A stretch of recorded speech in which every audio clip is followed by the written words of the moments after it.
हे नागपूरला जात आहे, रामद्रोही विरोधात हे आंदोलन करणार आहे, काय बोलणार? त्यांना आता कुठे जाऊ द्या, त्यांना नागपूरला जाऊ द्या का मुंबईला काही करू द्या का पुण्याला जाऊ द्या का रामटेकला जाऊ द्या, त्याचा काही उपयोग होणार नाही. ते ज्यांनी रामाला विरोध केला त्या काँग्रेसच्या मांडीवर येऊन ते बसलेत, तिथे ते मुख्यमंत्री झाले, थोड्या आउटगटचे राजे झालेत. मला वाटतं त्यामुळे आता ते कुठे गेलेत तर लोक कोणी त्यांना स्वीकारणार नाही. त्यांनी आता किती प्रयत्न केले अशा पद्धतीने, तर त्याचा काही उपयोग नाही मला असं वाटतं. आणि म्हणून ते नागपूरला त्यांना कुठेही जाऊ द्या, तिथे काही फरक पडणार नाही. एकनाथ खडसेंची परत गर्भवापसी होणार असल्याची चर्चा आहे. विनोद तावडेंची त्यांनी भेट घेतल्याचा फोटो देखील समोर आला आणि काल त्यांनी उद्धव ठाकरेंची पण भेट घेतल्यामुळे वेगवेगळ्या चर्चा आता सुरू झालेल्या आहेत. त्यांना शुभेच्छा आहेत माझ्या, त्यांना माझ्या शुभेच्छा आहेत, त्यांना कुठे जाऊ द्या. भाऊ संजय राऊत आज बोलले आहेत पत्रकार परिषदेमध्ये की फडणवीसानंतर कोण राज्याची फडणवीसानंतर राज्याची सूत्रही बावनकुळेकडे येणार आणि बावनकुळेंची स्वतः शिफारस जी आहे ते फडणवीस करणार आहेत. कारण गिरीश महाजन यांचे रेकॉर्ड खराब आहे, त्यामुळे शिंदे परत मुख्यमंत्री होणार नाही. राज्यातील हित पाहणाऱ्यांना शुभेच्छा देणं महत्वाचं आहे. चालेल, सगळे अधिकार मला वाटतं राऊताला दिलेले आहेत आमच्या पक्षाचे. मला वाटतं दिल्लीच्या आमच्या नेत्यांनी त्यांना अधिकार दिलेले दिसत आहेत की कोण मुख्यमंत्री करायचं, कोणाला करायचं नाही, कोणाचं रेकॉर्ड काय आहे. मला वाटतं राऊत सगळं बघतायत आता सध्या देशाचा कारभार. उद्धव ठाकरे पंतप्रधान उद्धवजींना करतायत, सीएम कोणाला नाव कोणाचं घेतायत, बावनकुळेचं घेतायत, आमचं काय सांगतायत, बरं वाईट सांगतायत. मला वाटतं सगळे अधिकार भाजपने त्यांना दिलेले आहेत. चांगलं नाही, काय वाईट आहे, पण राऊतांना हे अधिकार दिलेले आहेत पक्षाने, मला असं वाटतं. त्यामुळे राऊतांनी शुभेच्छा, त्यांना मला भेटावं लागेल जरा असं वाटतंय. सुप्रिया सुळेंनी पर्यायी मतदारसंघाची त्यांची चाचपणी केलेली आहे. दोन मतदारसंघातून लढण्याची त्यांची तयारी आहे. बारामती बरोबरच आणखी एका मतदारसंघात. अजून मला वाटतं लोकसभेला 3 वर्ष बाकी आहेत.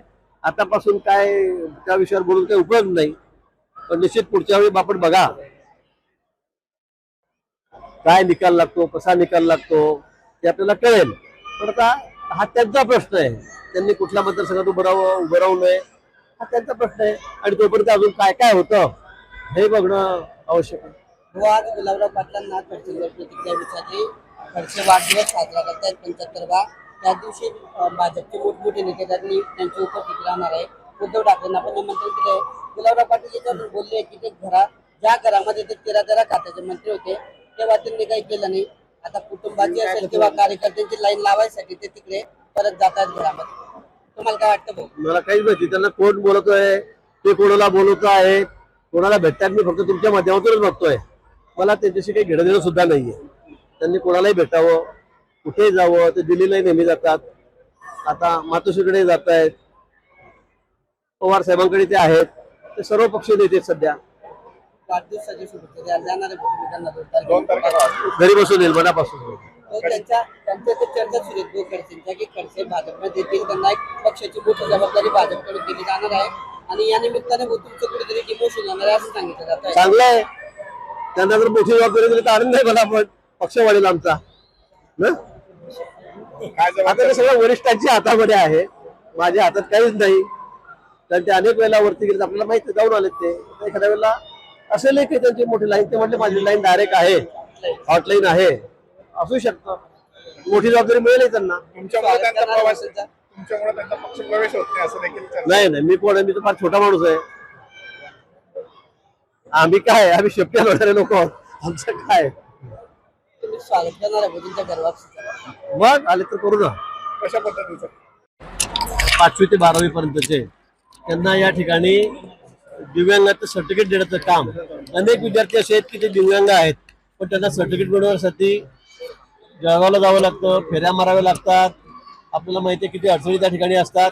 आणि म्हणून आज जे.के. चव्हाण त्यांचे मित्र आहेत, जे माजी जिल्हा परिषद सदस्य सभापती होते, त्यांच्या वाढदिवसाच्या निमित्ताने आम्ही सिव्हिल हॉस्पिटलची टीम या ठिकाणी बोलवलेली आहे आणि शाळेतल्या मुलांची नोंदणी करून त्यांची तपासणी या ठिकाणी करतो. लहान मुलांची तपासणी आपण बाहेरच्या या ठिकाणी करतो.